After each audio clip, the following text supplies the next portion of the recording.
Billionaire Mark Zuckerberg is pitching a guaranteed minimum income for everyone.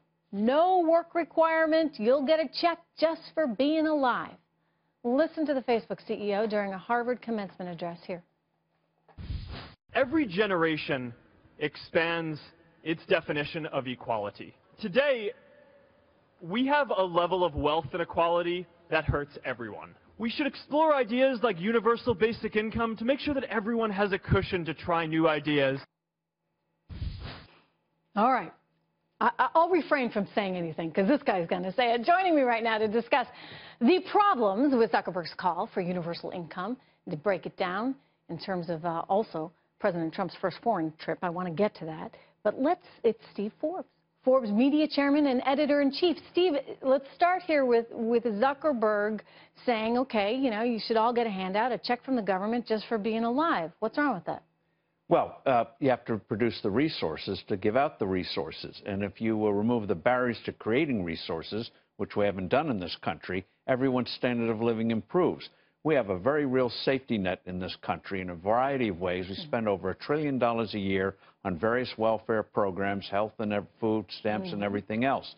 Now, if he was proposing what, say, Finland has done, take all of that $1 trillion and combine it together instead of having it spread out over numerous agencies and programs, that would be interesting. That's all right, but that's a different idea, and I know a lot of libertarians have advanced that. I hear you. But the idea of an income for everybody is going to make sure that everyone's income, average income, is lower because it's going to reduce investment. It's going to reduce the kind of things that make for a higher standard of living. So in the name of helping us, he will hurt us. And you're speaking very much in economic terms. I look at it sort of just in, basic human instinct terms.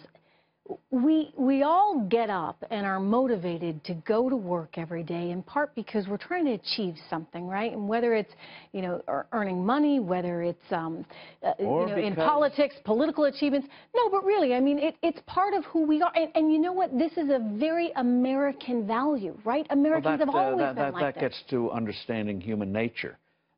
Some people just work because they have to. And if they don't have to, they will probably work less. So what he's proposing is that you're not going to... Some people just don't work. They're not going to have an incentive. And that hurts you. That hurts everyone else. So again, sounds nice, but in the real world, it's going to do more harm than good and lead to a lower standard of living. Well, and I worry, you do something like that, and guess what? We're on a path to becoming France, and China can take over as the United States of America in terms of economic size and prosperity. And by the way, in Europe, where they have even more welfare programs than we do, youthful unemployment in France, 25%. Spain, almost 40%. We want to do that to young people? Absolutely not. No, I hope Mark Zuckerberg heard you on that one. Let me turn to the president's trip. I mean, successful in your view? Yes, and I think it's going to reassure some doubters that this man can do the presidency. And while he ruffled some feathers on NATO, I think most people would agree many of those countries should be doing more on defense.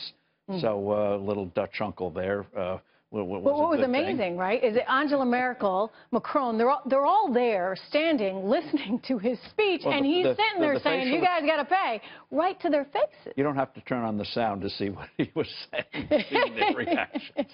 Wow, they agreed to pay it.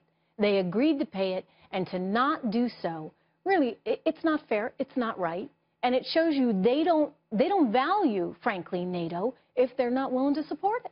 Yes, and also what he did at the beginning of the trip was Saudi Arabia, the Middle East, the Arab countries were extremely worried the U.S. was pulling back. Israel was worried about the previous administration. So now an alliance is beginning to take form against Iran, which is a good thing.